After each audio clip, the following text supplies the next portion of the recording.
So in the handout section of this lesson, you will find this little geode cluster that I drew on my iPad. I printed it out, and you also can print yours out. We've got a few different ways that you can go about this. You can totally disregard this if you want to create your own cluster. It is truly just a series of lines and triangles. I mean, that is the bottom line. It gets a little bit kind of wonky when you think about the bottom of it and the little edges that it has at the bottom. But you can make yours as complex or as simple as you like, or you can print this out. You have a couple different options for tracing. I've gone ahead and traced mine using a light box, which is just a light pad, I should say, which is really just basically a screen that's bright white. You can use a tablet, a computer screen, anything that gets bright light behind it. You'll put your sketch, or my sketch I should say, you'll put my drawing underneath the paper, and that light will shine through and allow you to trace it. Another option, a great standby, and one I have used before I got a light pad, was just go to a window, hold this up against the window, put your paper on top, and trace it. I did that until I got a light pad, and if you want to get a light pad, you totally can. I think I got mine for $13 or $14 off of Amazon, maybe 20, I can't remember. I can find it though and put a link to it as well in case you're interested in that. I just wanted to have something that I could create that you are also creating, but you can definitely, like I said, create your own, draw your own. I even noticed I missed a few lines when I was tracing it. So for this Crystal Geode, I am not going to tell you what palette you have to use. You can definitely decide on your own. I am probably going to use the pink and purple. I just think that comes out really pretty. That's just my preference. But you could use red and orange. You can use blue and green. You could use yellow and coral. Really, honestly, any color combination that you feel you're drawn to and that complement one another, I definitely say go for. Probably don't mix like gray and yellow together. That's probably not your best bet. Those are not complementary colors. But let your intuition and your artistic side lead the way. Decide what colors you would like. It can be one color if you want. You actually can have a lot of fun using one color like we did in that first emerald, and playing with all the different shades that you can get from that. But like I said, I'm going to do pink and purple for mine. And I am going to do the exact same thing that I did with the crystals, except in a final composition where they're all kind of together. So I'm going to mix up my purple here. And I think I actually, so you have a couple different ways that you can work when you're working on a bigger piece. I try to work top left to right bottom, because otherwise what happens is if I start down here at the right bottom, I will eventually drag my hand through my painting. You can always turn it. I do actually, when I'm working on larger pieces, turn it, but for the sake of this video and simplicity, I am going to keep it as is and start here at the top. So I think here at the top I want to have a really rich, deep dark purple, and I am going to make that into a gradient that goes all the way down. So I'm going to rinse my brush off so that I can pull this purple down. You see it kind of touching my brush and coming down with it, and I'll help it along. I love that dark purple, it's so pretty. Let it keep coming this way. Pull it down.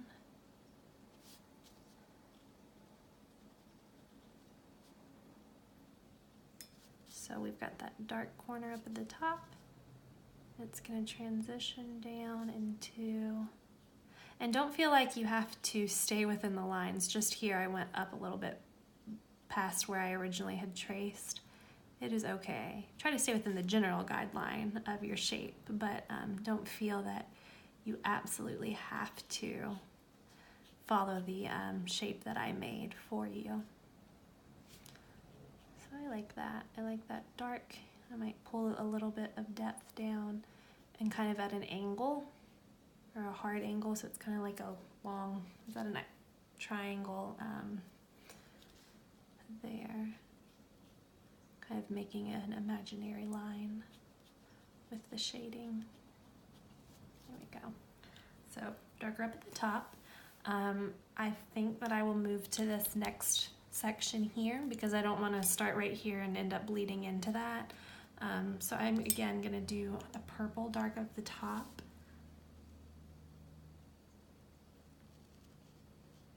I think this one I'm going to just get some water down on the paper.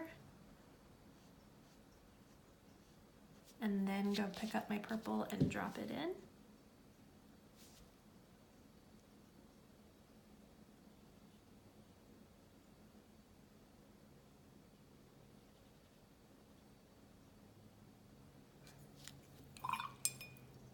And I might help it blend itself a little bit by just pushing it around, diffusing it.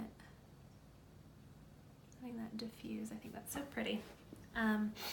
And I mentioned that I wanted to do a pink and purple mix. So I think I'm gonna work down this main section of this column and start with purple and have it transition down to pink. So to do that, I am going to get my brush nice and wet. I'm gonna lay down some water. It has a purple tint since I've put so much paint into this water, but that's okay. I'm just gonna get my paint down. Keeping in mind again that this is not super thick or textured paper, so it starts to dry pretty quick, so I'm going to work quickly. I'm going to pick up my purple and drop it in here at the top. Every paper will be different, so if you buy another paper you might find it behaves a little differently. But I'm going to push this pigment down, pull, pull, pull, and while this is still wet I'm going to go back over to my palette, pick up some pink, and I'm gonna make it dark at the bottom and pull it up to blend into the purple.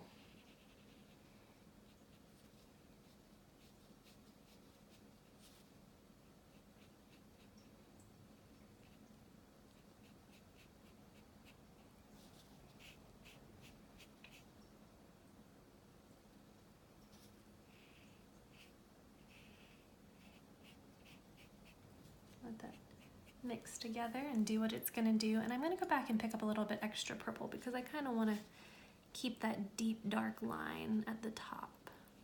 I blended it out so far that it traveled all the way down the column, but I want to keep it, I want to straighten this out.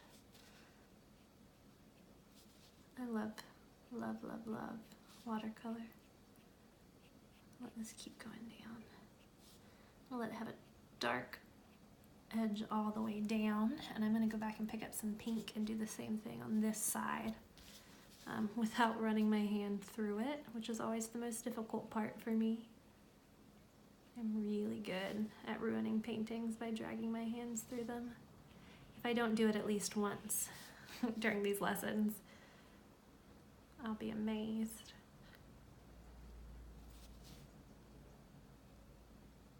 Okay, so I'm gonna let that diffuse and blend and do its thing, and I'm gonna move on over to this side. Actually, you know what, I'll move on to that column. Continue working towards the top so that I'm not dragging. Nope, I'm changing my mind again. I'm gonna work up here. Just because, again, if I start painting down there and I come back to do up here, I will drag my hand through. I'm gonna leave a little bit of space though, since I did just kind of finish this one. I'm leaving a tiny bit of space. There's a little white space there between sections just so that they don't touch. And later I can go in with a darker color and kind of cover that up. I like this mauve color that we've kind of made just by using this pink and purple. I think that's pretty. I like how I've been keeping darker colors kind of to the top left and then brighter colors or lighter values right top kind of each section. I guess this one here goes against that, but again, like I said, not trying to be completely realist or scientifically accurate in terms of the way the light and angles should mathematically bounce off of one another. I'm just trying to do what's fun. So I'm gonna drop some of that pink in up here. Because this is your crystal, you can totally make it whatever you want. It's like Bob Ross says, I don't make mistakes, just happy little accidents, right? I also understand why Bob Ross talks so much and says such funny things in his videos, because when you are painting like this and explaining everything you do, when you make a mistake, you have to explain that mistake. And why not at least entertain the people who are watching, right? So I'm gonna keep going with this dark colors against where I had done light. So this section right here ended in light, so I chose to do a darker value of that pink up against it. And I'm gonna drag it down.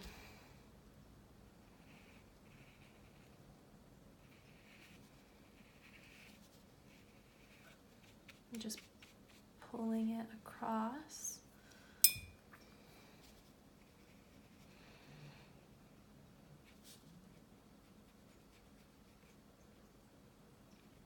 Love that shade there, that's pretty. So I'm gonna go back. I think I might pick up some of this light lilac and just see what that looks like mixed in.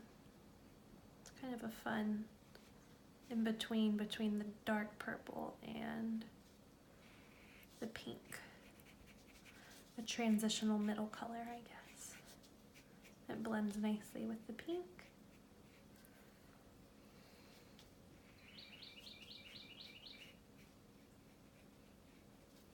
And I'm going to take this purple and I actually want to drop it in and have dark again down here. I think that would be fun. Have some really dark contrast. Down at the bottom.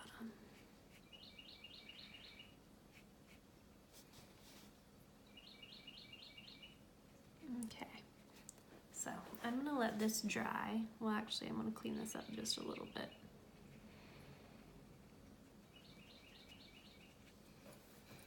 And now I've made a weird swirl with my brush. That's okay. Happy little accidents. I'm going to blend it in with the pink. You know what? It came out even better. I like that.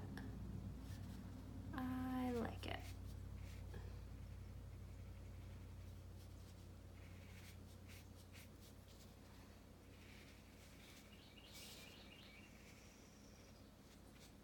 And don't forget, you can kind of rinse your brush off, dry it off, and use the belly of it to soak up some excess pigment if you end up with maybe more than you intended.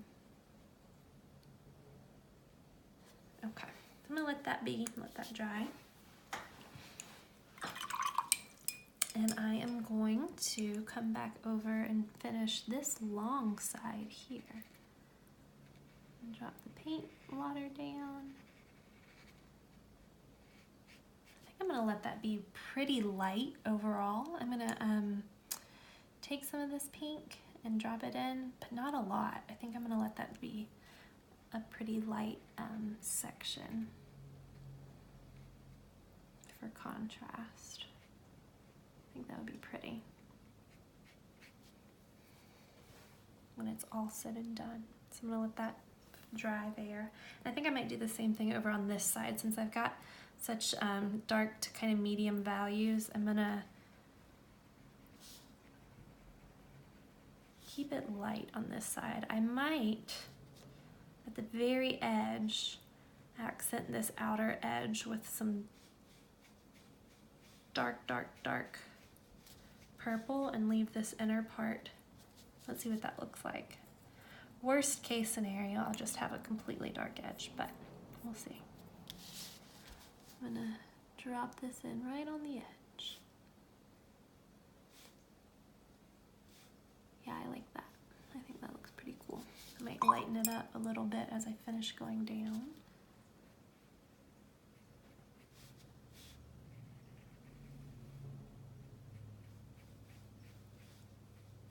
You'll notice I use a lot of short sweeping strokes, and then sometimes I do use long ones to kind of diffuse.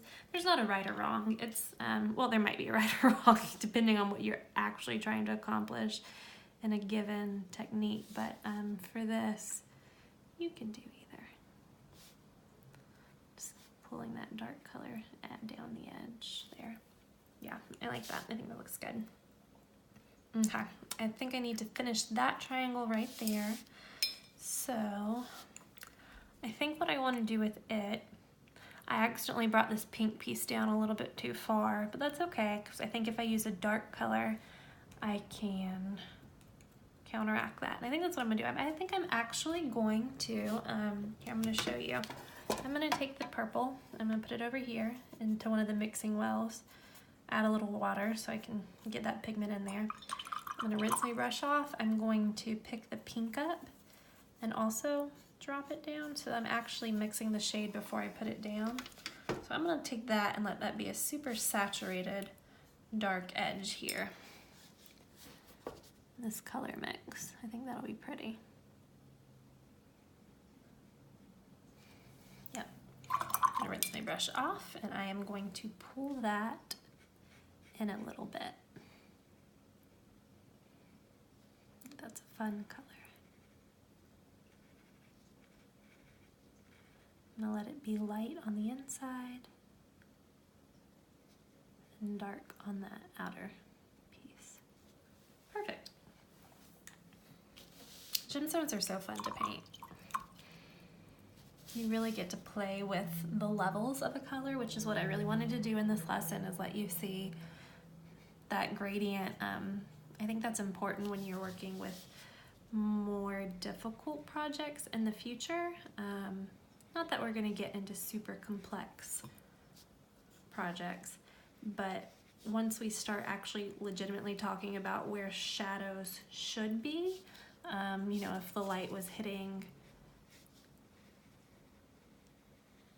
a simple object like a flower or a rose, we'll start thinking about, well, if the light's hitting this petal on this side, then there should probably be a shadow down here. And by using this knowledge, knowing how to make that light and dark, you're going to be able to make some really nice shadows when they do matter and have an important place in your overall painting. I'm going to drop some down here. Let it blend. Perfect. Let that be up here.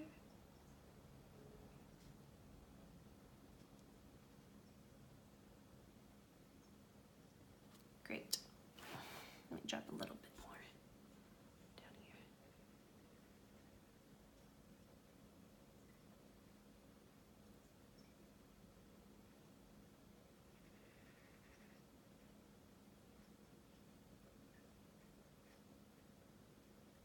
Okay. I'm going to do the same thing on this side.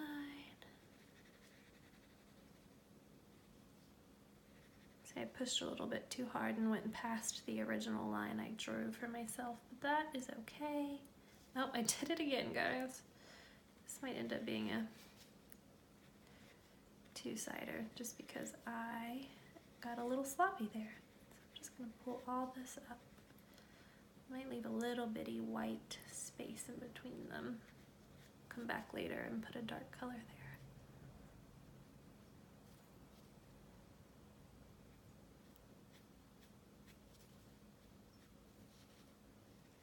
Actually, since there is that space there, I think what I'm going to do is drop this in like so, and hopefully I don't mess it up. There we go. So by keeping that little itty bitty white line, I don't know if you can see it that well, but there's a little bitty white line separating where it's just the paper was dry, the colors didn't touch. That allowed me to pick up the darker color, put it here on the edge, and not have it bleed in because that paper is not wet, so it doesn't have a way to get over into that left side. Okay, I'm gonna let that dry for a little bit before I mess any more with it. And I'm gonna start working on the bottom. I think that I've done a good enough job explaining how I'm doing this light from dark, how I'm doing the shadows and the lights. So I am going to close up here. I'm going to put it on time lapse so you can see how this finishes up. And you can ask me any questions in our group discussion. If there's anything that I said that did not make any sense or that you want a little clarification on, please just let me know. I cannot wait to see your final piece. So happy painting!